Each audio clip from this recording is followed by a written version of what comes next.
Democrats beg Joe Biden to run in 2020, Trump humiliates him with brilliant reply. It's only 2018, but people are already talking about the 2020 election. With their party in shambles, Democrats plead for former Vice President Joe Biden to run. President Donald Trump weighed in on the possibility. With a single phrase, he decimates the former VP. You have to almost feel sorry for Democrats, these days. Almost. Honestly, they did this to themselves.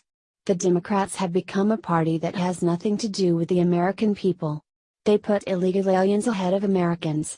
They care more about the rights of criminals than everyday citizens. In this age of Trump, Democrats won't even vote for a basic tax cut to help working families. Since 2016, the Democrats have become more and more extreme. They've rejected the traditions and values the rest of us hold dear. Instead, they push to protect illegal immigrants and call for the abolition of law enforcement agencies. Liberals rally behind terrorist groups like Antifa, applauding when they beat up the elderly. Democrats seek to divide Americans. Their message to minorities is that white people are their enemies. They tell women that the patriarchy will always oppress them. And they tell the gay community that straight families are out to get them. So much for unity in this country. The end result is that the left continues to lose. More and more Americans are rejecting their toxic platform. Today, Democrats only represent hate for our country, hate for our values, and hate for the one man who is making America great again. The future looks bleak for the Democrats. 2020 is only 2 years away. What do they have to show for themselves? The party is splintering. Top leaders are too old or corrupt to inspire voters. Young Democrats are extreme socialists, who would ruin our economy and way of life. There are virtually zero candidates they can hope to run against Donald Trump. So, some are pointing to the past, to Obama. But he can't run again. They want the next best thing, Joe Biden. But there is one person who also wants Biden to run, Donald Trump himself. Wow. I haven't heard such a brutal lashing from Trump in a long time.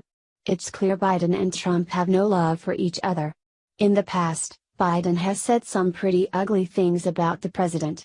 Biden once claimed to want to take Trump behind the bleachers to beat him up. Clearly, the former vice president has no respect for Donald Trump. It's no wonder why. President Trump is undoing everything Biden's buddy Obama accomplished. The toxic policies Obama forced on this country have long been overturned. Even Obamacare has been largely defanged. Biden sat by as Obama ruined this country. A man who served in government for so long, who claimed to care about working mothers and families, didn't seem to care when Obama recklessly ran America into the ground. It remains to be seen if he will run. But I have a feeling Trump's comments are correct. If it came down to a grudge match between the gaffe-ridden former VP and the man who is winning for the US, it'll be no contest. Biden can't promise anything. He would be a reminder of everything Trump saved us from. Democrats would be happy. They would convince themselves that Biden would bring back the Obama years and that Trump's time in office was just a bad dream. The rest of the country? Not on your life. We narrowly avoided disaster by electing Trump over Hillary. Do you really think we'll let another Obama crony take office? Trump would decimate Biden. He'd hang every mistake and scandal from the Obama administration on Biden's head. And that's not to mention every odd and inappropriate thing Biden's ever said or done. Garbage heap is too kind of phrase for that man. But other than Biden, who do the Democrats have? Bernie Sanders? Chuck Schumer? They're all too odd and irrelevant. Their young leaders are radical extremists who